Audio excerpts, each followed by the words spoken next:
बारामती विधानसभा मतदारसंघातून शरद पवार 1967ला पहिल्यांदा आमदार झाल्यानंतर ते सलग 6 वेळा म्हणजे 1991ला केंद्रात संरक्षण मंत्री होईपर्यंत सलग आमदार होत राहिले. त्यांच्या राजीनाम्यानंतर 1991च्या पोटनिवडणुकीत दिवंगत अजितदादांनी विधानसभेत पहिल्यांदा एंट्री केली आणि या एंट्रीनंतर अजितदादा 1991 ते 2024 पर्यंत सलग 8 वेळा आमदार झाले. बारामती लोकसभा मतदारसंघातूनही आधी शरद पवार आणि नंतर सुप्रिया सुळे सलग 4 वेळा निवडून आल्यामुळे या मतदारसंघात पवारांचे विरोधक अक्षरशः नाहीसे झाले. या काळात महादेव जानकरांपासून ते गोपीचंद पडळकर यांच्यापर्यंत अनेकांनी पवार कुटुंबाला टक्कर दिली, पण कित्येक उमेदवारांना आपलं डिपॉझिटही वाचवता आलं नाही. अजितदादा हे तर बारामती विधानसभेतून राज्यात सगळ्यात जास्त मतांनी निवडून येण्याचा विक्रम करत राहिले.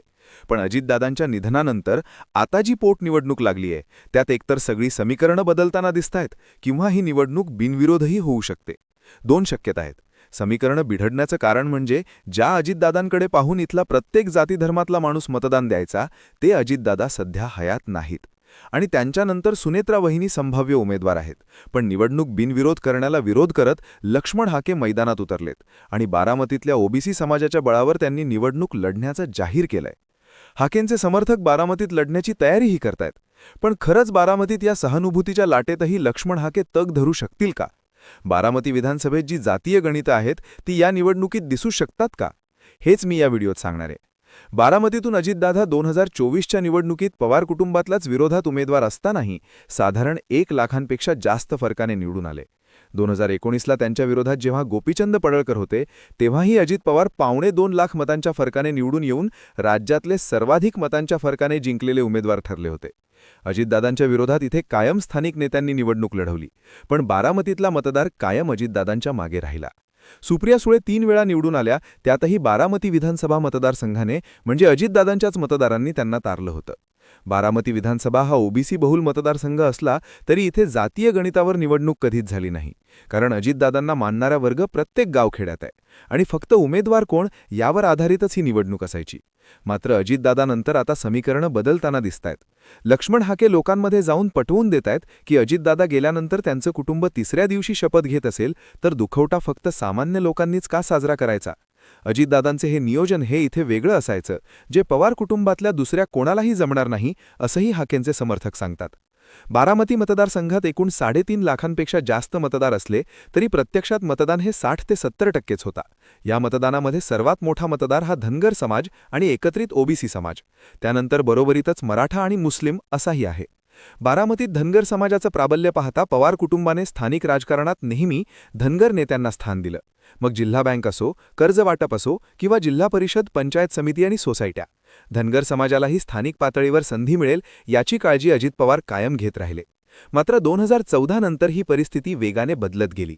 धनगर आरक्षणासाठी राज्यात वातावरण पेटलेलं होतं आणि त्यातच 2014ची लोकसभा निवडणूक आली. दिवंगत नेते गोपीनाथ मुंडे आणि शरद पवार हे पारंपरिक विरोधक होते. अजितदादा गोपीनाथ मुंडेंना बीडमध्ये जाऊन पाडण्याचं आव्हान द्यायचे, तर गोपीनाथ मुंडे बारामतीत येऊन पवार कुटुंबातल्या उमेदवाराला पाडण्याचं.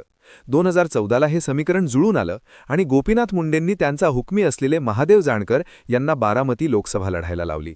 महादेव जानकर हे जिंकून येण्यापेक्षाही त्यांचा पक्ष वाढवण्यासाठी महत्त्वाकांक्षी होते आणि त्यांनी निवडणूक कमळाच्या चिन्हावर न लढवता रासपच्या चिन्हावर लढवण्याचा निर्णय घेतला.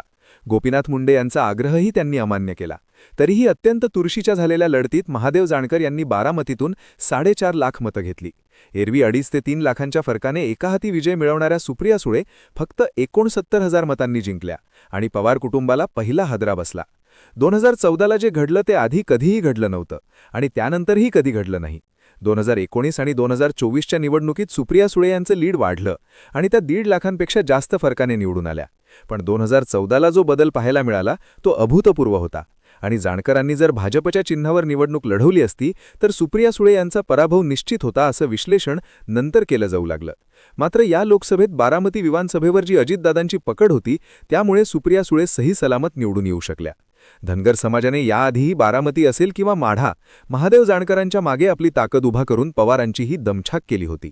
मात्र भाजपची सत्ता आल्यानंतर आपल्याला दिलेला शब्द भाजपही पूर्ण करत नाही हे पाहून धनगर समाजाने पुन्हा एकदा पवारांच्याच मागे उभं राहण्याचा निर्णय घेतला. 2019ला सांगलीत 3.5 लाख मतं घेणाऱ्या गोपीचंद पडळकरांनी अजितदादांच्या विरोधात भाजपच्या तिकिटावर निवडणूक लढवली.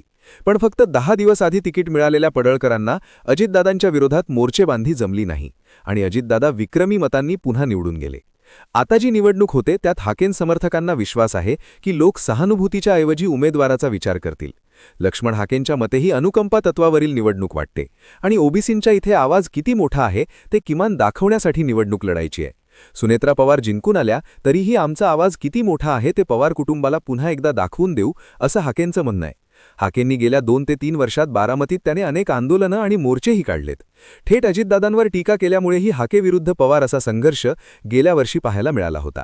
त्यामुळे हाके बारामतीसाठी नवे नाहीयेत आणि यामुळेच त्यांचे समर्थक त्यांना ओबीसी मतांवर स्वार होऊन निवडणूक लढवण्याचं आवाहन करतायत. यापूर्वी हाकेंनी माढा लोकसभा मतदारसंघातून निवडणूक लढवली होती, मात्र तिथे त्यांचं डिपॉझिट जप्त झालं होतं. पण बारामतीतलं गणित माढापेक्षा वेगळं असल्याचं हाके समर्थक सांगतात. याशिवाय सहानुभूती हा एकमेव फॅक्टर नसून उमेदवार हा सुद्धा एक महत्त्वाचा फॅक्टर असल्याचं धनगर समाजातील कार्यकर्त्यांचं म्हणणं आहे. अजितदादा यांची गावागावात जी पकड होती आणि कार्यकर्त्यांवर त्यांचा जो प्रभाव होता तसा आता पवार कुटुंबात कोणाचाही राहिलेला नसल्याचं कार्यकर्ते सांगतात. सुप्रिया सुळे यांचाही हा प्रभाव नसल्यामुळे शरद पवारांना स्वतः लोकसभेत प्रचार करावा लागला होता. शरद पवारांनी कित्येक वर्षांनंतर बारामतीत प्रचार केला होता, कारण अजित पवार स्वतः विरोधात होते. अजित पवार यांच्या निधनानंतर ही निवडणूक बिनविरोध करायची असं जवळपास निश्चित मानलं जात होतं, कारण पवार गट सुनेत्रा वहिनी त्या विरोधात उमेदवार देणार नाही हे स्पष्ट झालं. पण लक्ष्मण हाके यांनी त्यांचे जे अंदाज बांधले त्या आधारावर ती ओबीसी मतांवर स्वार होऊन ही निवडणूक लढतील असं सध्या तरी दिसतंय आणि त्यांचे समर्थक गावोगाव फिरून लोकांचं मतही जाणून घेतायत आणि मोर्चे बांधणी करतायत. बारामतीबद्दल तुमचा अंदाज काय आहे? लक्ष्मण हाके यांनी खरंच या निवडणुकीत उतरायला हवं का? तुमचं मत कमेंटमध्ये जरूर लिहा. व्हिडिओ आवडला असेल तर पुढे शेअर करा, चॅनल सबस्क्राईब करा.